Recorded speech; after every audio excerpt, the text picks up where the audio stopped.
Chapter 27. I am one of them. Early on the morning of the same day on which Ralph imparted his diabolical design to our heartbroken heroine, two men sat in the room back of the one which was occupied by Squire Moulton and his nephew, at the inn before spoken of. We recognize them at once. One is its former occupant, Ronald Egerton, who now sits without his previous disguise, and the other is Frederick Weimer, Dora's former friend and lover. The latter had only a few days before returned from his foreign tour, and immediately on arriving, his first inquiry had been for his old friend, Robert Ellerton. He had intended to arrive in season to be present at the commencement exercises, but was unavoidably detained. He was deeply disappointed, for he knew well enough that his friend would take the first honors, and he wished to be among the first to congratulate him upon his success. Unlike his rival, Ralph Moulton, his noble nature repelled the idea of allowing a feeling of jealousy and ill will to spring up in his heart, because the object of his love refused to listen to his suit. When Frederick Weimer was informed of Robert's sudden disappearance, and also its cause, for in some mysterious way it had leaked out, in defiance of Mr. Ellerton's reticence upon the subject, he was astonished beyond expression. But when he learned that his father also had vanished in the same unaccountable manner, together with the horse which he had hired for his ride, and, stranger than all else, leaving his luggage behind him, he looked grave and troubled. He felt convinced that all was not right, that there was foul play somewhere, and resolved to set himself about unraveling the mystery. Ronald Egerton, on hearing of his interest in the matter, sought him out, and taking him to his room, related all he knew of the affair, together with what he had overheard in the closet which communicated with the plotter's room. "I know the young man you speak of," replied Frederick Weimer, in reply to the other's story. "I met him several times in New York. He is very fine-looking, though his principles are none of the best, still I always felt that there was some good about him. I knew of his admiration for Miss Dupont, and now you say he is going to force her into a marriage with him." "Yes, I heard him swear it," returned the man, with a look of pain upon his rough but fine-looking face. "But they have left the place, I hear," said Frederick. "They started to leave the place last night," replied Egerton, in a whisper, "but were intercepted about 5 miles from here. Their driver knocked senseless from his seat, which was immediately occupied by another man, and the unfortunate ladies driven off to a place of security." "How do you know all this?"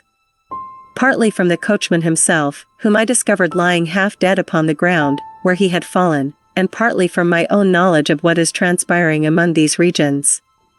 "Where is the man now?" asked Frederick. "He is safe, and under good care, and no one knows anything about the affair except those who have the charge of him and myself. Of course," he added, "I mean aside from those who instigated the deed." "Who do you think are the instigators? Do you think the Moultons would dare commit such an act, and if so, where have they carried their captives?" "I know that, personally, Squire Moulton and his nephew had nothing to do with the abduction, but that it was some 1 or 2 of the smugglers who did it for them, and for their money. I also know where they are at the present moment." "The smugglers," ejaculated Frederick Weimer, springing eagerly to his feet. "Ah! I know where their den is, and we will organize a party at once, and go to the rescue of my friend and his bride." "But how will you enter their den, as you call it?" "That is a secret which but very few even of their own band is possessed of." "How do you know?" demanded Frederick Weimer, regarding the man searchingly. "Because I am one of them," he replied, boldly meeting his glance. "You?" "Yes, I." "Then you are, after all, an enemy to those whom I would serve," returned Frederick, sternly. The strange man smiled, and Frederick Weimer, fearing that he had been willfully duped, said sharply, "Do you mean me to understand that you are in league against these people?" "To that question I can answer both yes and no," he calmly returned. "I am a friend, and yet I am an enemy." "Explain yourself." "I will. Listen. I have followed these Moultons everywhere for a long time, for I know what their aim has been. I have watched every footstep since they came here, but in a complete and safe disguise. Look." He opened the drawer in the table before which they sat, and, taking out a wig and heavy pair of whiskers, put them on. "Ah! I should never know you for the same man," exclaimed Frederick, in surprise, then asked, "But why is this disguise necessary? Do they know you?" "Because," he answered, as he removed the wig and whiskers and replaced them in the drawer, "I have been a sort of ally of the squire's in my present character, and am therefore in the secret of what he is up to. My friend, if I indeed can call you so, you surprise me more and more. You are a mystery, and I scarcely know whether to call you friend or foe," said Weimer, with a troubled look. "I will soon convince you with regard to that," returned Egerton, with a peculiar smile. "I have told you that I am one of the smugglers' band, and I will now explain how it happens. Some few years ago, while I was in the United States, I came across a couple of fellows. I call them fellows, because they appeared to be rough, rude men when I first saw them, though they had known better days. They were sons of an Italian nobleman, and were on the track of this very selfsame squire. Ah! I tell you he has been a wicked one in his day," said the man, with a gleam of hate in his eye. "I believe you, but go on," returned Frederick, earnestly. "It seems that he, Moulton, had married their only sister secretly, and then, on discovering that her father was insolvent, deserted her, proclaiming their marriage a farce, and leaving her to bear alone the cruel sufferings of poverty and childbirth. She died when the child was born, a beautiful girl, the image of her mother, and the brothers took their oath that they would hunt the villain to his death. They had a small fortune of their own, but spent it all before they had got any trace of him, and as a last resort joined this band of smugglers, which has branches all over the world, but this place seems to be the principal rendezvous, and I assure you it is no den, but a veritable palace. People have an idea that it is somewhere in the region of that ledge of rocks yonder, and have sought it for years, but have been wholly unsuccessful as yet. As I was saying, these Italians were on some business for the band when I came across them, and, learning their 156th story and object, I told them mine, at the same time expressing a wish to join them. They gladly took me as a companion, and since then I have worked in unison with them. But I do not understand yet why you should be such an enemy to him. How has he injured you? No, I suppose you don't, but wait a while and I shall come to that part of it." He arose as he spoke, and going to his toilet stand, rubbed something over his face and then washed it thoroughly. He then brushed his rough locks in the style of the present day, then removed a heavy pair of eyebrows and his mustache, and, going to his wardrobe, exchanged his rough smuggler's jacket for a finer and more stylish covering. Not until he had made a complete transformation did he again turn to his visitor, who had been watching him curiously during these strange proceedings. "Zounds!" exclaimed Frederick Weimer, more than ever astonished, and gazing in perplexity at the wonderful change which he had effected. "Who are you, that you adopt so readily and so cleverly such different characters?" It was no wonder that he exclaimed, for the transformation was more complete than the previous disguise had been.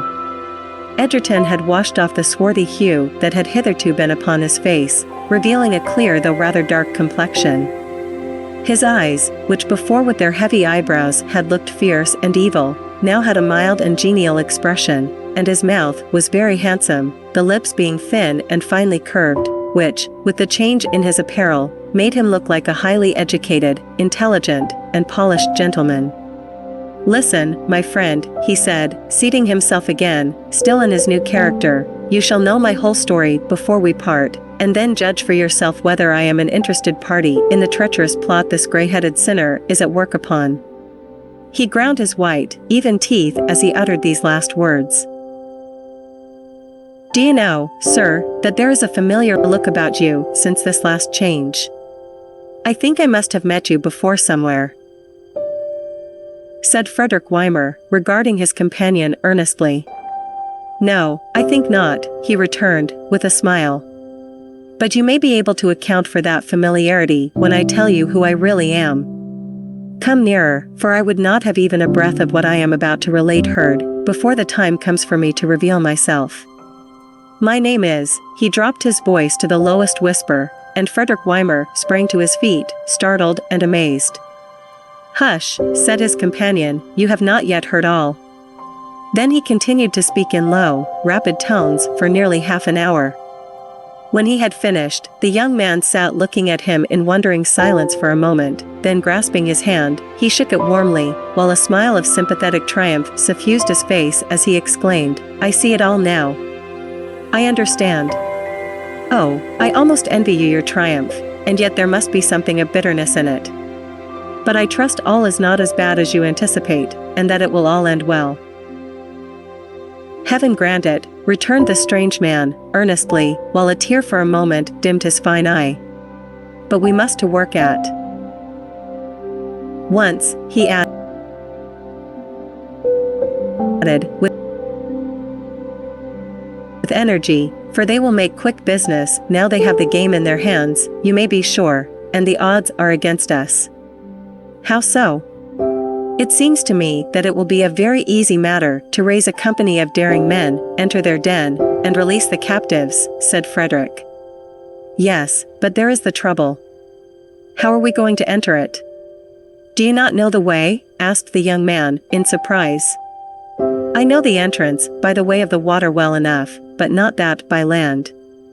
But it will be necessary for a party to enter both ways, for there are so many passages and secret doors that they will escape us unless they find themselves between two fires.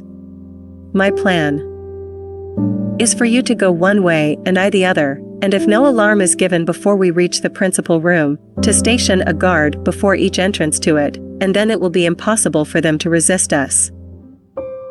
"But why before this particular room?" "Because I heard it hinted that the ceremony is to be performed at 7 tonight, and in that case every one will be there to witness it." "Heavens! We have got to work with a will. I think your plan is excellent, though I know nothing of the interior of this wonderful place, but I can solve the difficulty about the land entrance easily enough." "You," returned Ronald Edgerton, amazed. "We must continue to know this man of triple character by that name, at least for the present." "Yes, for strange though it may seem, I know of one way to enter that place, and I believe it is the principal one too. I will tell you how it happened. Several years ago, I was straying about that ledge of rocks, hunting up geological specimens, when I saw strange maneuvering among some men at the base of them. I resolved to know what was going on, and crept slyly toward the place, shielding myself as well as I could from observation by the rocks and bushes. Nearer and nearer I went, until I could hear their voices quite plainly, and at length I made a bold push, darted across an open space like the wind, and crouched panting and half frightened behind a rock so near them that I could see every face, and hear every word that was spoken. You can imagine that my alarm was somewhat increased when at something that was said I discovered them to be the smugglers that I had heard so much about. I was half tempted to retreat, but feared they would see me, and there was just danger enough in my situation to give spice to the adventure, so I resolved to remain in my hiding place until they were gone, and learn all I could. Presently, I saw a little fellow go 3 paces forward alone, then stamp 3 times upon the ground. Suddenly it seemed as if a portion of the solid rock was swung back upon a pivot, the men entered, and the rock closed again. I thought I would just creep forward and examine this strange entrance into the solid granite, and accordingly went cautiously toward the place. I stood, as nearly as I could judge, upon the spot where I saw the boy stand. I then walked 3 paces forward, and carefully examined the surface of the rock before me. It was some time before I could make out anything. Then I found a very fine crack, and tracing it, found it surrounded a nearly square block of stone, about 5 or 6 feet each way. I was very much delighted with my discovery, for I felt convinced that I had now found out the much talked of smuggler's cave, that so many people had tried in vain to find. But my joy was suddenly turned into terror, as a heavy hand was laid upon my shoulder, and a gruff voice demanded, "Well, youngster, what are you looking for here?" I was hunting for specimens," I replied, in confusion, while my heart beat like a trip hammer. "No use trying to come that, you little Paul Pry. I've been watching you for some minutes, and I rather think you have got yourself into a scrape with your meddlesome disposition." He shook me roughly, and I began to think my doom was surely sealed, for he made as though he was about to give the signal to enter the cave.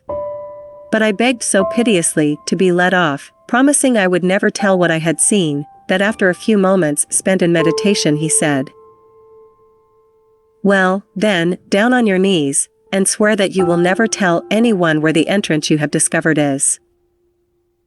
I immediately obeyed, glad enough to get off on any terms, and then he let me go. I assure you, I never ventured within a mile of that region alone again, and I have kept my promise not to tell anyone what I saw.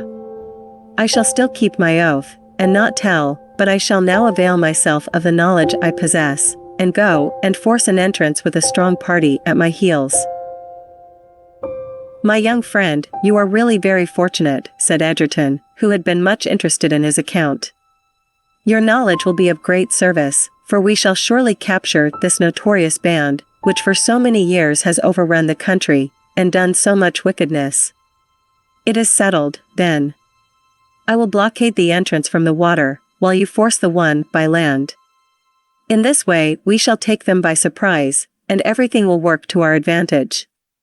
I will go now and enlist my men, and if I have the opportunity, give a hint of what we are up to the Italian brothers. They will greatly facilitate the work for us. In the meantime, do you make your preparations, and remember one thing, to go well armed. We may not need to fight at all, for if things are as I think they are, the whole band, or what there is of them at home now, will be unarmed while they witness the ceremony. In that case, they will all be at our mercy. Still, we must not neglect to take plenty of weapons." "Very well, where shall we meet?" asked Frederick Weimer, his handsome face all aglow with excitement. "I will have the men scattered near the place. It will not do to have them go in a body, lest some of the band should see them and give the alarm. I will notify them to secrete themselves near the spot, with the understanding that when they hear a short, sharp whistle, they collect directly behind the little cottage, where you say the entrance is. Of course you will have to be on the lookout and choose your time. At the same time I, on hearing the signal, will enter the passage in boats from the sea with my own men." "That is well. And now at what hour shall I give the signal?" "A little before 7 will be a good hour, it is quite dark at that time. I will go at once and make arrangements, for we have no time to lose." With which words Ronald Egerton arose, resumed his disguise, and both departed to prepare for the exciting and perilous adventure of the evening.